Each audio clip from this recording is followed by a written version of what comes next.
Hi hello ನಮಸ್ತೆ ಗೆಳೆಯರೆ, ನಿಮ್ಮ ಅಗ್ರಿಟೆಕ್ ಕನ್ನಡ ಚಾನಲ್ಗೆ ಸ್ವಾಗತ ಸುಸ್ವಾಗತ. ಇಂದಿನ ಈ ವಿಡಿಯೋದಲ್ಲಿ ಏನಪ್ಪಾ ಮಾಹಿತಿ ಕೊಡಕ್ ಬಂದಿದ್ದೀನಿ. ಇದೇನೋ ಖಾಲಿ ಗಿಡ ತೋರಿಸ್ತಾ ಇದೆಯಾ ಅಂತ ಹೇಳ್ತಾ ಇದ್ದೀರಾ. ಖಾಲಿ ಗಿಡ ಅಲ್ಲ ಸ್ನೇಹಿತರೆ, ಇದೆಲ್ಲ ಬಂದು ಹಾರ್ವೆಸ್ಟಿಂಗ್ ಆಗಿದೆ. ಸೊ ಇವತ್ತಿನ ಮಾಹಿತಿ ಬಂದು ಏನಪ್ಪಾ ಅಂತ ಹೇಳಿದ್ರೆ, ರೋಜಾ ಹೂವ ನನ್ನ ಜೀವ. ಸೊ ಈ ತರ ಒಂದು ರೈತರು ಒಂದು ಹೂವಿನ ಗಿಡ ಮಾಡಿರ್ತಾರೆ. ಸೊ ಅವ್ರ ಜೊತೆ ಬಂದು ಇನ್ನಷ್ಟು ಮಾಹಿತಿನ ತಗೊಳ್ಳೋಣ. ಸೊ ಯಾವ ವೆರೈಟಿ ಮತ್ತೆ ಕಲರ್ ನೋಡೋದಾದ್ರೆ ನೋಡ್ತಿರ್ಬೋದು ಯಾವ ರೀತಿಯಲ್ಲಿದೆ ಅಂತ ಹೇಳ್ಬಿಟ್ಟು. ಸೊ ಈ ರೀತಿಯಾದ ಕ್ವಾಲಿಟಿನ ನಾವು ತೆಗೆದಿದ್ದೆ ಆದ್ರೆ ಖಂಡಿತ ಉತ್ತಮವಾದ ಬೆಲೆನ ಮಾರ್ಕೆಟ್ ಅಲ್ಲಿ ಎಕ್ಸ್ಪೆಕ್ಟ್ ಮಾಡಬಹುದು ಅಂತ ಹೇಳ್ತಾ ವಿಡಿಯೋಗೆ ಹೋಗೋಣ ಬನ್ನಿ. ಸೊ ರೈತರ ಹತ್ರ ಇನ್ನಷ್ಟು ಮಾಹಿತಿಗಳನ್ನ ಕಲೆ ಹಾಕೋಣ ಬನ್ನಿ ಸ್ನೇಹಿತರೆ. ಅಣ್ಣ ನಮಸ್ಕಾರ. ಅಣ್ಣ ನಮಸ್ಕಾರ ಅಣ್ಣ, ನಿಮ್ಮ ಹೆಸರು ಮತ್ತೆ ನಿಮ್ಮ ಊರಣ್ಣ? ನಮ್ಮ ಹೆಸರು ನಾಗರಾಜು, ನಮ್ಮೂರೊಂದು ಕೋಡೂರು ತಾಲೂಕು. ಮಾಲೂರು ತಾಲೂಕು. ಸರ್, ಎಷ್ಟು ವರ್ಷಗಳಿಂದ ನೀವು ಒಂದು ಈ ಗುಲಾಬಿ ಕೃಷಿ ಮಾಡ್ತಾ ಇದ್ದೀರಾ? 4 ವರ್ಷದಿಂದ ಮಾಡಿದ್ರೆ ಇದು ಹೊಸ ಫೀಲ್ಡ್. ಇದು ಹೊಸ ಫೀಲ್ಡ್. ಈಗ ಆಲ್ರೆಡಿ ಬೇರೆ ಕಡೆ ಎಲ್ಲಾದ್ರೂ ಮಾಡ್ತಿದ್ದೀರಾ? ಐತೆ, ಆ ಕಡೆ ಒಂದು ಸ್ವಲ್ಪ ಐತೆ, ಒಂದು 2 ಎಕರೆ. ಅದೇ ಯಾವ ಬೆಳೆ ಇದೆ ಸರ್ ಅದರಲ್ಲಿ? ಅದರಲ್ಲಿ 1 ಎಕರೆ ಮೋದಿ ಐತೆ, 1 ಎಕರೆ ಮಿರಾಬಲ್ ಐತೆ. ಮೋದಿ ಸರ್, ಈ ಮೋದಿ ರೆಡ್ ತಳಿ ಹೇಳ್ತಾ ಇದ್ದೀರಾ. ಈಗ ಕೇಳಿದ ತಕ್ಷಣ ಶಾಕ್ ಆಗ್ತದೆ. ಯಾಕಂತ ಹೇಳಿದ್ರೆ ಕೆಲವೊಬ್ರು ಇದನ್ನ ಬೆಳೆಯೋದೇ ಬಹಳ ಕಷ್ಟ ಅಂತ ಹೇಳ್ತಾರೆ. ನೀವು ನೋಡಿದ್ರೆ ಇದನ್ನೇ ಬೆಳೆದಿದ್ದೀರಾ. ಸೊ ಹೆಂಗೆ ಸರ್, ಬೇರೆ ಮಿರಾಬಲ್ ಕಂಪೇರ್ ಮಾಡಿದ್ರೆ ಇದಕ್ಕೂ ಅದಕ್ಕೂ ಏನ್ ವ್ಯತ್ಯಾಸ ಇರುತ್ತೆ ಸರ್? ಮಿರಾಬಲ್ಗಿನ 1 ಕೋಟೆ ಎಕ್ಸ್ಟ್ರಾ ಔಷಧಿ ಹೊಡಿಬೇಕು, ಎಕ್ಸ್ಟ್ರಾ ಗೊಬ್ಬರ ಕೊಡಬೇಕು, ಎಕ್ಸ್ಟ್ರಾ ನೀರು ಕೊಡಬೇಕು. ಈಗ ಇದಕ್ಕೆಲ್ಲ ಎಕ್ಸ್ಟ್ರಾ ನೀವು ಖರ್ಚು ಮಾಡ್ತಾ ಇದ್ದೀರಾ. ಅದಕ್ಕೆ ತಕ್ಕದಂಗೆ ಮಾರ್ಕೆಟ್ ಅಲ್ಲಿ ನಿಮ್ಗೆ ಮಿರಾಬಲ್ಗಿಂತ ಎಕ್ಸ್ಟ್ರಾ ದುಡ್ಡು ಬರುತ್ತಾ ಅಂತ? ಮಿರಾಬಲ್ಗಿನ 10 ರೂಪಾಯಿ ಜಾಸ್ತಿನೇ ಇರುತ್ತೆ. ಮಿನಿಮಮ್ ಆಲ್ಮೋಸ್ಟ್ 6 ತಿಂಗಳು ಮಿನಿಮಮ್ ಮಿರಾಬಲ್ ರೇಟ್ ಹೋಗುತ್ತೆ. ಓಕೆ, ಮಿರಾಬಲ್ಗಿಂತ ಒಂದು 10 ರೂಪಾಯಿ ಜಾಸ್ತಿ ಇರ್ತದೆ. ಒಂದು 5-6 ತಿಂಗಳು ಮಿರಾಬಲ್ ರೇಟ್ ಹೋಗುತ್ತೆ.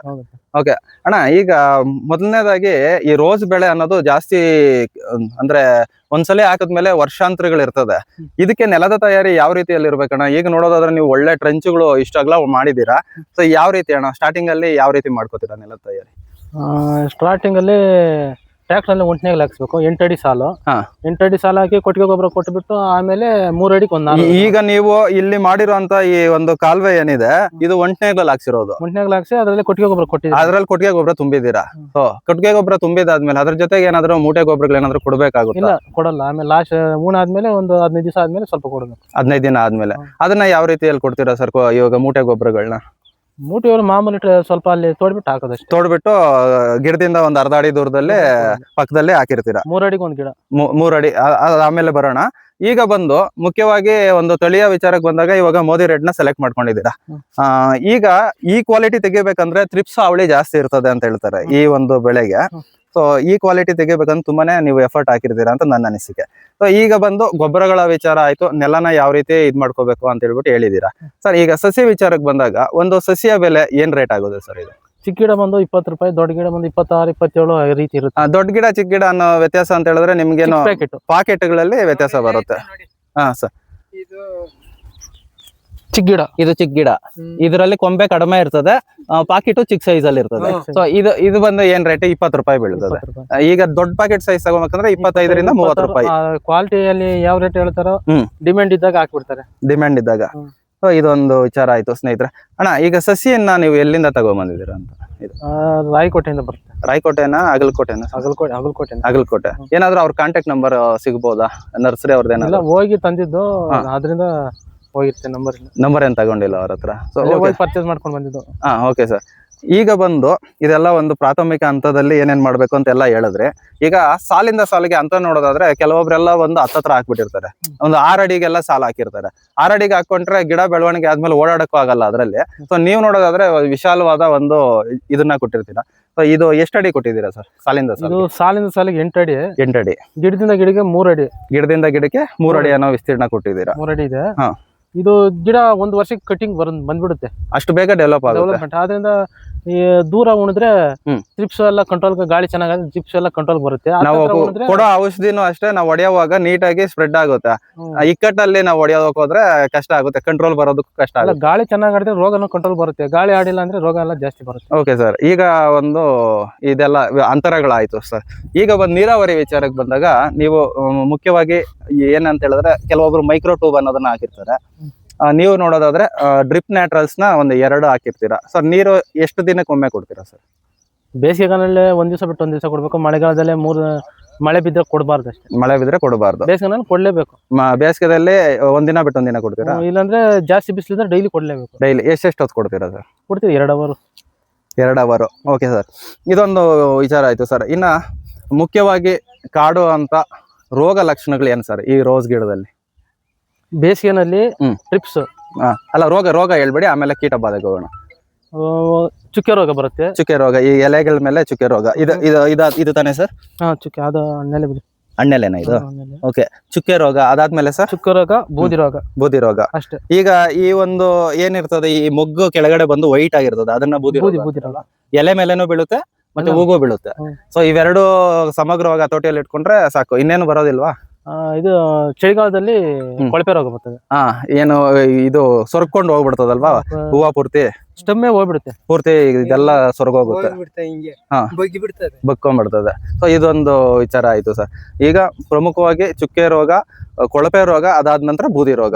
ಸರ್ ಇನ್ನ ಕೀಟ ಬಾಧೆ ವಿಚಾರಕ್ಕೆ ಬಂದಾಗ ರಸ ಇರೋ ಕೀಟಗಳು ಜಾಸ್ತಿ ಇದಕ್ಕೆ. ಟ್ರಿಪ್ಸ್ ಒಂದೇ. ಮತ್ತೆ ಈ ಸಣ್ಣ ಈ ಕಾಯಿ ಇದು ಇನ್ನು ಹೂವು ಕೊರಿಯುವಂತ ಹುಳ ಅಂತವೇನಾದ್ರು ಬೀಳುತ್ತೆ? ಯಾವ್ದಾದ್ರು ಕಡಿಮೆ ರೇಟ್ ಅಲ್ಲಿ ಹಾಕೊಂಡ್ರೆ ಅದು ಹೋಗುತ್ತೆ. ಕಡಿಮೆ ರೇಟ್ ಸ್ಪ್ರೇ ಕೊಟ್ರೇನೆ ಅದೆಲ್ಲ ಕಂಟ್ರೋಲ್ ಆಗುತ್ತೆ. ಮೇಜರ್ ಆಗಿ ನಾವು ಕಂಟ್ರೋಲ್ ಮಾಡ್ಬೇಕಾಗಿರೋದು ಟ್ರಿಪ್ಸ್ ನ. ಸರ್ ಇದೆಲ್ಲ ಒಂದು ವಿಚಾರ ಆಯ್ತು ಸರ್. ಈಗ ಈ ಒಂದು ಗಿಡಕ್ಕೆ ಎಷ್ಟು ದಿನ ಆಗಿದೆ ಸರ್? ಇದು 3 ತಿಂಗಳಾಗಿದೆ. 3 ತಿಂಗಳಾಗಿದೆ ಸರ್. ಈಗ ಲಾಕ್ಸು ಎಲ್ಲ ಈ ರೀತಿಯಲ್ಲಿ ಬರ್ಬೇಕಂತ ಹೇಳಿದ್ರೆ, ಇಲ್ಲಿ ಒಂದು ಗಿಡದಲ್ಲಿ ಗಮನಿಸಬಹುದು, ಈ ಚಿಗುರೆಲ್ಲ ಈ ರೀತಿಯಲ್ಲಿ ಬರ್ಬೇಕಂತ ಹೇಳಿದ್ರೆ ಇದು ಗೊಬ್ಬರಗಳಿಂದ ಸಾಧ್ಯನಾ ಅಥವಾ ಸ್ಪ್ರೇ ಮುಖಾಂತರ ಸಾಧ್ಯನಾ ಸರ್? ಈ ರೀತಿ ಚಿಗುರು ಬರ್ಬೇಕು? ಎರಡು ಕಡೆಯಿಂದ ಮಾಡ್ಬೇಕು. ಎರಡು ಮಾಡ್ಬೇಕು. ಈಗ ಒಂದು ಎಕ್ಸಾಂಪಲ್ ಹೇಳೋದಾದ್ರೆ, ಗೊಬ್ಬರದ ವಿಚಾರಕ್ಕೆ ಬಂದಾಗ ಎಷ್ಟು ದಿನಕ್ಕೊಮ್ಮೆ ಗೊಬ್ಬರ ಕೊಡ್ತೀರಾ? 1.5 ತಿಂಗಳಿಗೆ. 1.5 ತಿಂಗಳಿಗೆ ಮೂಟೆ ಗೊಬ್ಬರ ಮಾತ್ರ? ಡ್ರಿಪ್ ಗೊಬ್ಬರಗಳು ಏನಾದ್ರು ಬಳಕೆ ಮಾಡ್ತೀರಾ? ಒಂದರಿಂದ 1.5 ತಿಂಗಳಿಗೆ ಒಂದ್ಸಲಿ ಮೂಟೆ ಗೊಬ್ಬರ ಫುಲ್ ಆಗಿ ಕೊಡ್ತೀರಾ? ಯಾವ್ದನ್ನ ಕೊಡ್ತೀರಾ ಸರ್ ನೀವು? DAP, ಪೊಟಾಶ್ ಮತ್ತೆ ಮೈಕ್ರೋ ಟೆಸ್ಟ್ ಕೊಡ್ತೀರಿ. ಹಿಂಡಿಗಳು ಏನಾದ್ರು ಬಳಕೆ ಮಾಡ್ತೀರಾ? ಉಂಗಿ ಹಿಂಡಿ, ಬೇವಿನ ಹಿಂಡಿ ಮಿಕ್ಸ್ ಮಾಡಿ ಕೊಡ್ತೀರಾ? ಸೊ ಇದೊಂದು ವಿಚಾರ ಆಯ್ತು, ಗೊಬ್ಬರಗಳ ವಿಚಾರ. ಪ್ರತಿ 1 ತಿಂಗಳಿಗೆ ಈ ಸೈಡ್ ಅಲ್ಲಿ ನೀವು ಹೇಳ್ದಂಗೆ ಆಗ್ಲೇ ತೋಡ್ಬಿಟ್ಟು ಕೊಟ್ಬಿಡ್ತೀರಾ 1 ತಿಂಗಳಿಗೆ ಒಂದ್ಸರ್ತಿ. ಇದೊಂದು 1.5 ತಿಂಗಳಿಗೆ ಸೊ ಸಾಕಾಗುತ್ತೆ. ಇವಾಗ 2.5 ತಿಂಗಳಾಗಿದೆ ಸರ್. ಸ್ಟಾರ್ಟಿಂಗ್ ಅಲ್ಲಿ ಬಂದು ಇವಾಗ ಗಿಡ ಬೆಳವಣಿಗೆ ಹಂತದಲ್ಲಿ ಹೂನ ಬಿಡಬಾರ್ದು ಅಂತ ಹೇಳ್ತಾರೆ ಸರ್, ಅದ್ರ ರೀಸನ್ ಏನಂತ ಹೇಳ್ತೀರಾ? ಅದು ತೂಕ ಎತ್ಕೊಳಕ್ ಆಗಲ್ಲ, ಅದರಿಂದ ಮುರಿಬೇಕು ಅಷ್ಟೇ. 2 ಸಲ ಅಷ್ಟೇ. 2 ಸಲ ಆಮೇಲೆ ನೀವು ಬಿಟ್ಬಿಡ್ತೀರಾ. ಈಗ ಈ ಒಂದು ವಿಸ್ತೀರ್ಣಕ್ಕೆ ಸರ್ ನೀವು ಪ್ರತಿದಿನ ಹಾರ್ವೆಸ್ಟ್ ಮಾಡ್ತೀರಾ ಹೆಂಗೆ ಸರ್? ಇಲ್ಲ, ಒಂದ್ ದಿವಸ ಬಿಟ್ಟು ಒಂದ್ ದಿವಸ ಸರ್. ಎಷ್ಟು ಕೆಜಿ ಅನ್ನೋದು ಹಾರ್ವೆಸ್ಟ್ ಮಾಡ್ತಾ ಇದೀರಾ? ಫುಲ್ ಕೊಯ್ಲು ಇದ್ದಾಗ 80 ಕೆಜಿ, ಕಮ್ಮಿ ಅಂದ್ರೆ ಮಾಮೂಲಿ ಕಡಿಮೆ ಹೂವ ಇದ್ದಂಗೆಲ್ಲ ಬರ್ತದೆ. ಹೂವ ಇದ್ದಂಗೆಲ್ಲ 20-30 ಕೆಜಿಯಿಂದ ಸ್ಟಾರ್ಟ್ ಆಗುತ್ತೆ. ಫುಲ್ ಕೊಯ್ಲಿಂದ 80 ಕೆಜಿ. ಈ ಗಿಡಕ್ಕೆ ಇನ್ನ ಬೆಳವಣಿಗೆ ಆಗ್ತಾ ಅದು ಜಾಸ್ತಿ ಆಗ್ತಾ ಹೋಗುತ್ತೆ. ಓಕೆ ಸರ್, ಇದೊಂದಾಯ್ತು ಸರ್. ಈಗ ಪ್ರಮುಖವಾಗಿ ಕಳೆ ವಿಚಾರಕ್ಕೆ ಬಂದಾಗ ಸಾಲು ದೂರ ಇದೆ ಅಂತ ಹೇಳ್ಬಿಟ್ಟು ಕಳೆನಾಶಕ ಜಾಸ್ತಿ ಜನ ಬಳಕೆ ಮಾಡ್ತಾರೆ. ನೀವು ನೋಡಿದ್ರೆ ಎಲ್ಲ ಕಳೆ ಎಲ್ಲ ಒರೆಸ್ತಾ ಇದೀರಾ ಸರ್. ಏನ್ ಸರ್ ಇದರಿಂದ ಇರೋ ಗುಟ್ಟು? ಕಳೆನಾಶಕ ಬಳಕೆ ಮಾಡೋದು ಆಗ್ಲಿ ಅಥವಾ ಒರೆಸೋದು ಯಾವ್ದು ಬೆಸ್ಟ್ ಸರ್? ಕಳೆ ಒರೆಸೋದೇ ಬೆಸ್ಟ್. ಕಳೆನಾಶಕ ಬಂದ್ರೆ ರೋಸ್ ಗಿಡದ ಡೆವಲಪ್ಮೆಂಟ್ ಎಲ್ಲ ಕುಂಠಿತ ಆಗುತ್ತೆ. ಇವಾಗ ನಾವು ಇದಕ್ಕೆ ಸ್ಪ್ರೇ ಮಾಡಿದಾಗ ಅದಕ್ಕೂ ಒಂದ್ ಸ್ವಲ್ಪ ತಗಲುತ್ತೆ, ಮತ್ತೆ ಬೇರೆ ಇರ್ಕೋಬಹುದು. ಅದರಿಂದ ಏನಾಗುತ್ತೆ, ಗಿಡದ ಬೆಳವಣಿಗೆ ಮೇಲೆ ಹೊಡ್ತಾ ಬೀಳುತ್ತೆ.